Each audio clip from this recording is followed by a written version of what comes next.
রাজ্যে সরকার পরিবর্তনের পর পরিস্থিতি পাল্টে গেছে। অভিযোগ বেড়েছে অপরাধের ঘটনা। বর্তমান পরিস্থিতির কারণে নিজের রাবার বাগান এলাকায় থাকেন না লক্ষণ বিশ্বাস। শ্রীনগর থানাধীন জারুল বাছাই কলোনি এলাকায় রয়েছে ওনার রাবার বাগান। প্রায় 2 বছর সেখানে চুরি বেড়ে গেছে বলে অভিযোগ। বুধবার রাতেও দুর্বৃত্তরা লক্ষণবাবুর বাগানের গাছ নষ্ট করে দেয়, চুরি করে নিয়ে যায় রাবার শিট সহ বিভিন্ন জিনিস। তার অভিযোগ, আগে এসব ঘটতো না। 6 বছর ধরে সেখান থেকে তিনি রাবার শিট তৈরি করছেন।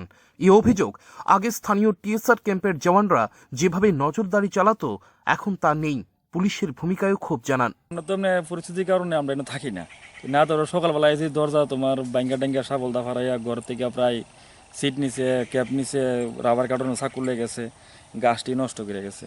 তো এর আগে মনে করেন আমরা এনে প্রায় 6 বছর ধরে আমরা ট্যাপিং করি, বাগানে আমরা 6 বছর কাটা চলে, কিন্তু চলার পরে কোনো সময় কুচ্ছু হয়েছে না। আজকে 2 বছর ধরে মানে এই চুরি ধরে আমার 1 মাসের ভিতরে 2বার চুরি হয়েছে করো।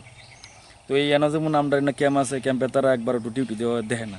যেমন আমরা কোনো সময় আজকে এর আগে ডিউটি তো 2-2.5 বছর ধরে এরা নেসুর ল্যাম্বে দেখে না। কোন ক্যাম্প এটা? টিএসআর ক্যাম্প আছে, আমরা বাগান বাড়ি টিএসআর ক্যাম্প। আচ্ছা। এরা নিচের ল্যাম্বে দেখেন না। যেমন সকালবেলা শ্রীনগর থানাত গিয়েছি, ওখানে বাজে প্রায় 11টা। শ্রীনগর থানার পুলিশ ওখানে আছে, আমরা এরা লাগিয়ে বেরিয়েছি, অনবধি খাইছি না। আর সবচেয়ে বড় কথা হলো আমরা এই গাছটি আমরা জীবন, এই রাবার গাছে আমরা মানে ফ্যাট বাসে রাখছে পুরা সংসার ফ্যামিলি আমরা এই রাবার গাছের উপরে। তো রাবার গাছ যদি ক্ষতি করলে আমরা কি করে বাঁচব?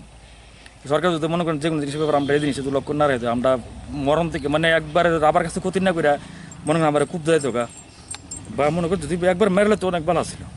ক্ষতিগ্রস্ত রাবার বাগানের মালিকের কথায় স্পষ্ট, সরকার পরিবর্তনের পর আইন শৃঙ্খলা পরিস্থিতি যে অবনতি হচ্ছে।